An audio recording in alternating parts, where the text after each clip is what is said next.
Zap! Comic time! Now, although we're into August already, this is July's comics review. It's been hairy around here. It's been hairy. And like I said, I'm not going to fill you in on the exact details for maybe a couple months yet, but yeah, it's hairy. First up, the 10th issue of Void Rivals.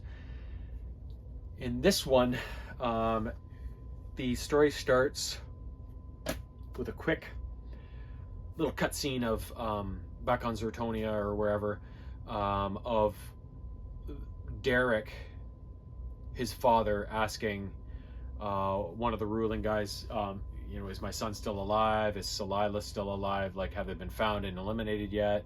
And the guy's like, are you feeling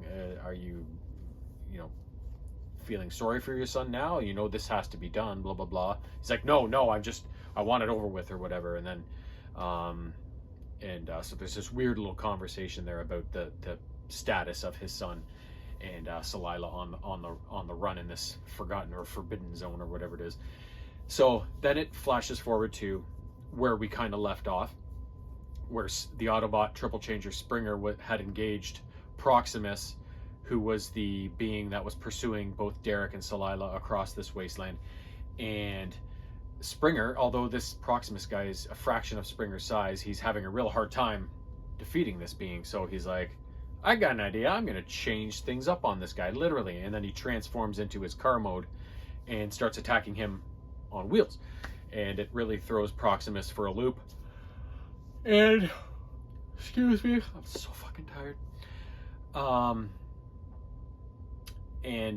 Springer eventually gets the drop on Proximus and sends him packing, at least temporarily. Doesn't outright destroy him, but he does send him away with some grave, very serious injuries. So after Proximus is dealt with, Derek is like, because Salila was super injured. Remember, she had that rod that she fell on that went through her side, and she's really injured.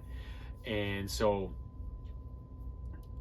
Derek is like, can you help her? And Springer's like, let's go to my lab. So they enter this kind of underground chamber that Springer has been working on for the eons that he's been stranded on this in this wasteland.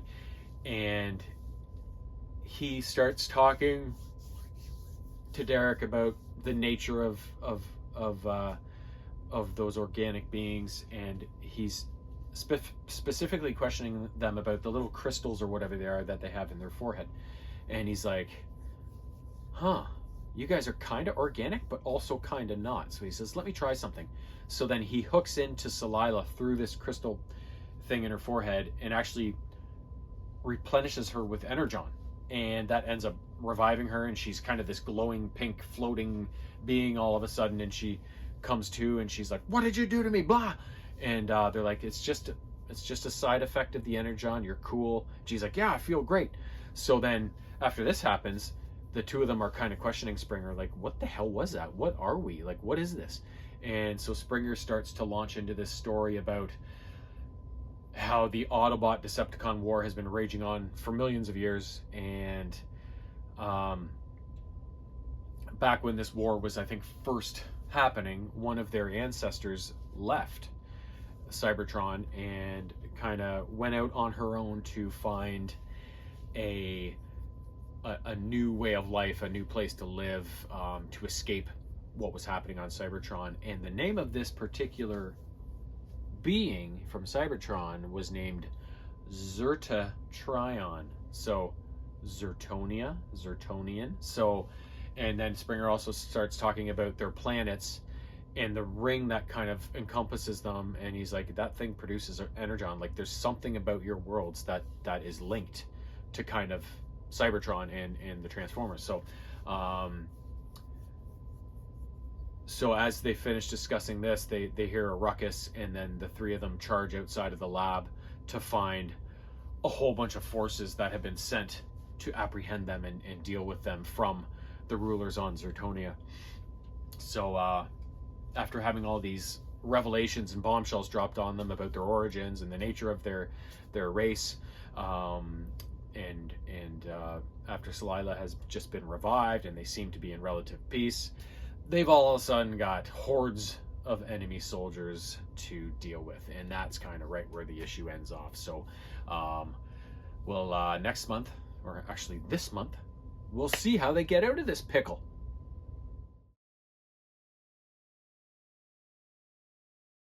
Next up, the Toidles.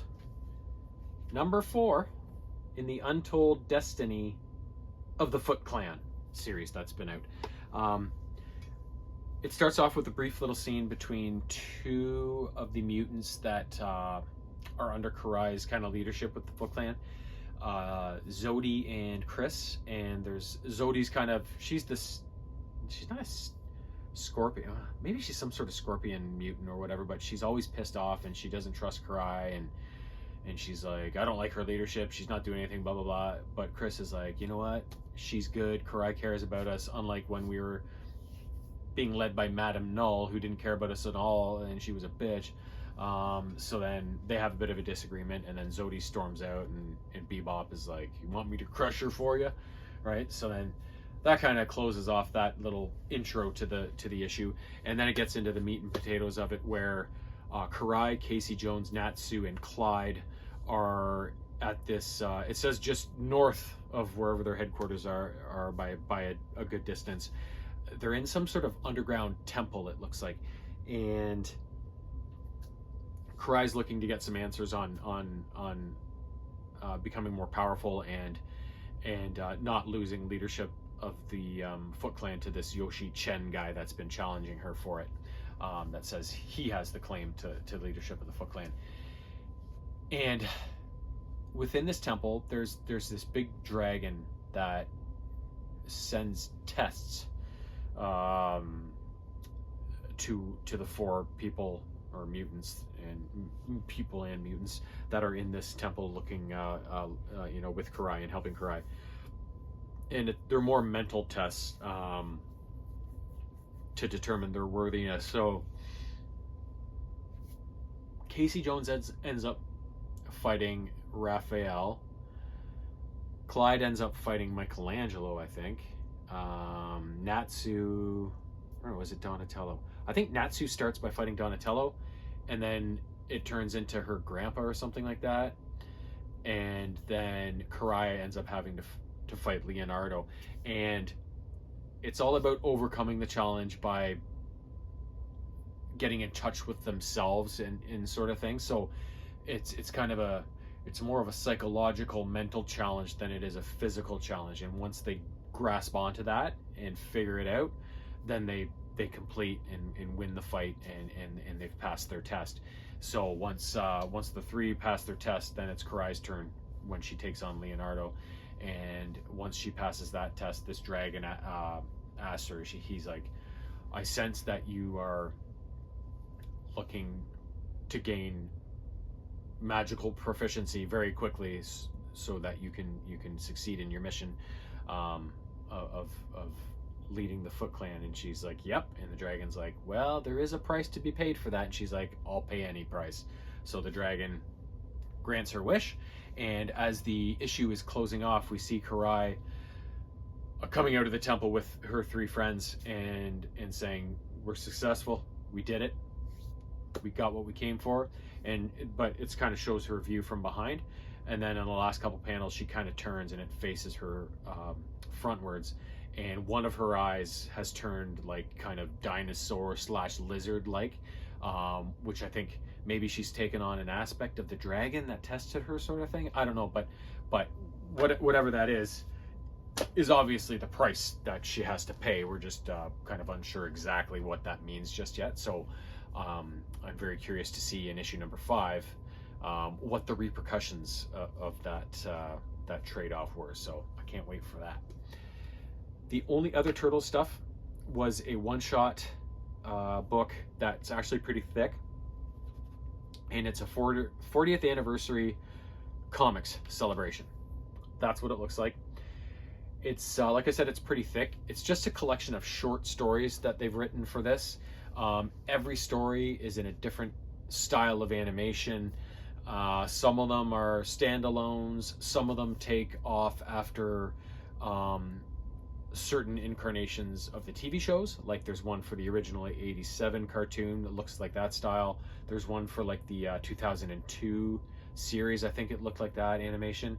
There's one for the newest one, The Rise of the Teenage Mutant Ninja Turtles. They all look like that. And then there's also some that are based on previous comic series as well. Like, remember the original Turtles comics that were in the black and white with the really kind of weird drawing style? There's one with that. There's one that's based on the more recent comic editions. And then there's one that's based on, there was a line of Turtles comics within the last a few years ago or whatever called Urban Legends, and it was just these kind of one-off stories about more weird kind of stuff. Donatello ended up turning into kind of like a cyborg. There's all sorts of weird stuff going on in that Urban Legends series, and there was a story in there based on that series as well. So it's just a whole bunch of random stories, all in different styles, and also at the end of the issue, maybe a half dozen or so just full-page kind of random art. Turtle art with featuring different characters and stuff. So I didn't realize 40th anniversary, like, of probably, I'm assuming when the comics first came out, that original set of comics, and not the Archie comics or the original TV show, those first sets of comics, like 40 years ago. It doesn't seem that long ago, but I'm old.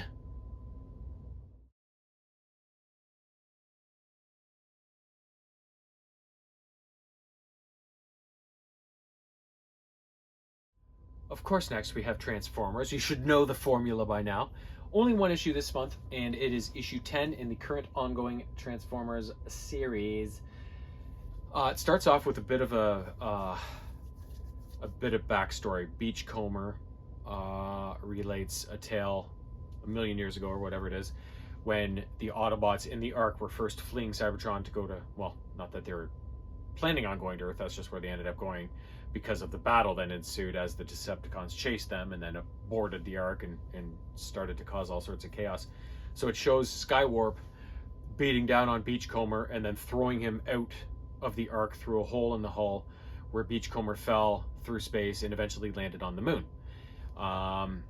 Eventually he woke up and he happened to witness the USA putting a man on the moon, the lunar landing, and he's just like, if you know Beachcomber's character, he's not like a lot of other Transformers. He loves nature, he loves peacefulness, and when he got to Earth, he was taken with the beauty of it and all the creatures and the trees and the lakes and everything. So when he saw this lunar landing happening and all of Earth in orbit before him, his eyes lit up and he's like, oh, this is amazing. So he actually jumped on the lunar lander, and when it returned to Earth, Beachcomber hitched a ride with it, sort of thing.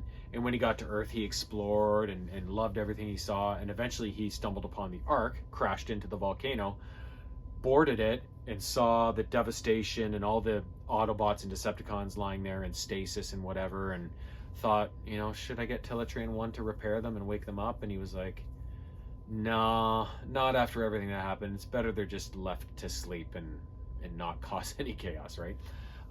So then he just kind of fucked off and did his thing until they did eventually wake up. So he happens to be relating this story to Spike while they sit on a beach after Beachcomber rescued Spike from Astrotrain, who was transporting Spike to Shockwave. When they start talking to Astrotrain, who's being a grumpy ass, he mentions Shockwave, and then Beachcomber's like, Shockwave? Ugh, not Shockwave. So then he starts to explain how nasty and ruthless and evil Shockwave is to Spike and whatever. And then we pan to the Decepticons. Shockwave is talking with Soundwave about their priorities, and they go to visit the prisoners Jazz and Cliffjumper, where Shockwave starts kind of torturing them and whatever. And meanwhile, Shockwave is also working on this big device called a feeder, which is sucking all the wildlife out of the ocean and using it as fuel, grinding them up and stuff. Like I said, he's evil, right? And so while this is happening, for the Autobots, Wheeljack has built some sort of device, and Arcee's like, oh my god, Wheeljack, you never cease to amaze. Optimus Prime walks in along with Elita 1, and if you remember, she rescued that Autobot that was in really bad shape. You couldn't even recognize who it was. They come in too, and they're like, Arcee's like, is that you? Ultra Magnus, is that you? And I was like, fucking Ultra Magnus. One of my favorites, right? So, and then Optimus Prime relates the news to Wheeljack that Ratchet has been destroyed. So Wheeljack takes off. He can't handle it. He needs some time to himself. And so there's all this stuff going on. And Prime talks to Elita 1 and is like, you know what? We've got to take the fight to the Decepticons. Their Shockwave and Soundwave are just too cunning and too ruthless. We've got to deal with them, sort of thing. And as the issue's kind of closing off, they show this feeder device that Shockwave built is all for the purpose of bringing Cybertron into Earth's orbit instead of trying to find a way to Cybertron. They're just going to bring their home planet right to them, sort of thing. So as the issue's closing off, we see this feeder device shoot out a beam, and it starts pulling Cybertron through a kind of a wormhole or something like that, and everywhere where else everybody else notices. You see Beachcomber on the beach with Spike, like kind of looking up in the sky going, Cybertron, whatever. And that's kind of where the issue closes off. So I can't remember if it was one of the cartoon Transformers episodes or in one of the movies or in another comic series, but there was a similar kind of thing where they're pulling Unicron through, and then he got snuffed out afterwards. I can't remember, but we've seen this kind of element before. Not that it's a bad thing. I love this kind of shit. So I'm finding this new Transformers series really neat. Some good storylines, and also, you know, there is some violence too. Like, people die, people get hurt.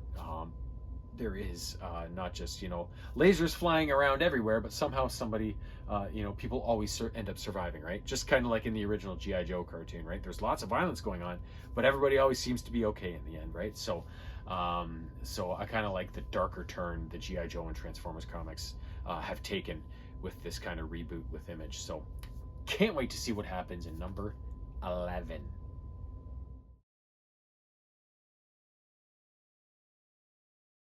Last up, as per the norm, G.I. Joe. We have issue 1 of another sub-series focusing on a certain character, and this one's a good one, Destro. So, as this one kicks off in the nation of Darklonia, the Prime Minister or whatever, his castle is kind of, there's the people are unhappy, and there's unrest, and now there's outright kind of civil war. So we have all these citizens outside banging on the palace gates, trying to infiltrate and bring all sorts of trouble to the Prime Minister. But he's like, they're just peasants, fuck them, whatever. But then, but he sends his armed forces out to deal with them. But the joke's on him, because his forces go outside, and then all of a sudden there's all these Cobra bats. They're not Cobra bats yet. They're battle android troopers, regular bats, and they decimate the Prime Minister's forces. And once the battle's through, Destro strolls through with his bats and stuff and says, "Sorry, Prime Minister, my cousin here has taken over your country, and you're done," sort of thing. So, and the Prime Minister's like, "Destro, I never thought you were a mercenary, blah blah blah." And he's like, "Well, as soon as there was a profit in it for me, I turned into one." So, and then the Prime Minister takes his own life, apparently. So then Destro installs his cousin as kind of the new ruler of Darklonia, and things start to settle down under his rulership, blah blah blah. And then a little while after that, we see Destro kind of hosting Ash after a brief trip to, I think, part of his ancestors' estate, where there's this kind of weird temple with statues of previous Destros, I guess you'd call them, and he brings a vial of energon with him, and he's kind of asking them questions, even though they can't answer him. But he's kind of contemplating his recent actions and what's going on. And not long after that, he's hosting, I think, an arms fair, let's say. But in Sierra Gordo at the same time, Zaymot and Tomax, the evil twin brothers, are leading their own kind of insurgency, and rallying their own troops, and they plan an attack on this arms fair and cause a lot of damage. And then as the kind of issue closes off, we see Destro, who almost got blown up by a missile, but the missile was a dud and didn't go off. And so he picks up the shell casing of it and he says, well, it seems that I'm at war. So that's where that ends up. So we'll see what happens in issue number 2. But Destro's such a cool character, this kind of arms dealer with this weird metal head who never really seems to get mad. Like, he's so cold and calculating and logical and such a cool character in general that it'll be fun to explore kind of where this story goes. And then next up, we have issues 307 and 308 of the current ongoing G.I. Joe series. And as this one kicks off, we see on Cobra Island, where all the mutated freaks are, Serpentor Khan and Dr. Mindbender, we see Revanche, those weird AI android things or whatever they are, deliver a stealth bomber kind of plane to the island. And Serpentor Khan is like, oh yes, it looks good, and how does it perform, blah blah blah, yeah, great, when can we get more of them, sort of thing. And they're like, oh, we can get them for you in 2 weeks, whatever. So Serpentor Khan talks with Dr. Mindbender about, you know, what they plan on doing with them, and they obviously plan on attacking Cobra Commander and his forces in Springfield. Now, meanwhile, there's a G.I. Joe team on the island doing reconnaissance and trying to figure out what's going on. It's Molto, Agent Helix, Wetsuit, and Muskrat, I think. And so they're eavesdropping on everything that's going on, and they're like, oh shit, okay, yep, they're getting stealth bombers, they want to attack Springfield. Contact Duke at the pit and let him in on all this intel. Well, they do that though, Dr. Mindbender or somebody picks up on the signal, and they're like, oh, we've got interlopers. So they send out their troops and stuff to track down these four, and eventually they can't escape and they do get captured. And the only other thing that happens in that first issue, that 307, is back at the pit, Duke is talking with Dawn, because there's footage of her family in their car as they were trying to leave Springfield, getting shot by the Cobra troopers. And so she's trying to process that, and she's like, I have no family left. And so like Snake Eyes, Scarlet, Storm Shadow, they're all like, Dawn, you're part of the Arashikage clan now, you always got family with us. So they're trying to kind of get her through this sort of thing, right? So as we get to issue 308, we see the four being taken back to the casino and confined by Dr. Mindbender and his troops. So they've been taken captive, and in the meantime, Serpentor Khan is getting all of his stealth bombers ready, and we find out that they're not dropping bombs, they're dropping all the mutated Cobra Trooper freaks that feel hardly any pain. They can jump from 5,000 feet in the air and land no problem and have no side effects. So they're not dropping bombs, they're dropping like human bombs that are going to raid Springfield. So they're gearing up for that and getting the planes ready to go. Meanwhile, the four Joes that got captured engineer an escape and are kind of rampaging through the casino, trying to get out of there, and have dressed themselves up as Cobra Vipers to kind of remain hidden.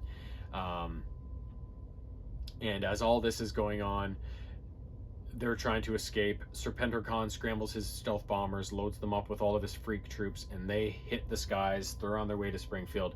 Back in Springfield, or near Springfield, we have two teams heading to Springfield to join in the fray that's soon going to begin there. The Baroness and Zartan are in this big rig truck with all the dreadnoughts in the back with the Thunder Machine. They're heading towards Springfield because Zartan has allied himself with Destro, so they're going to take it to Cobra Commander. And the other team is a team appointed by Duke of the G.I. Joe Ninjas. So I think Snake Eyes, Storm Shadow, Dawn, Jinx, I think might be there. No, Jinx wasn't there. Scarlet was leading the team, and they're heading towards Springfield too, to deal with the mess that's going to come with Serpentor Khan attacking Springfield. So just as these two different teams approach Springfield, they see these stealth bombers pass overhead and go, what the fuck? Serpentor Khan is sending these bombers. Okay, maybe we don't head into the city just yet. And eventually the stealth bombers do pass over Springfield. They drop all these freaks, and they hit the ground, and they're like, time to devastate. And but then they get attacked and kind of really damaged. And as the issue closes off, we see the last panel of the comic shows Cobra Commander, who looks like he's become a mutated freak, sicking a bunch of vipers on these intruders that have just landed in his city. So there's something weird going on in Springfield as well. And I think, whatever the case is, it's going to be one hell of a fight. So that's what's up in Comics World this month. I'm going to head to Heroes hopefully this weekend to find out what I'm getting for my August issues. And damn it, I'm going to post my August comics video in August. That's a promise. Toodles.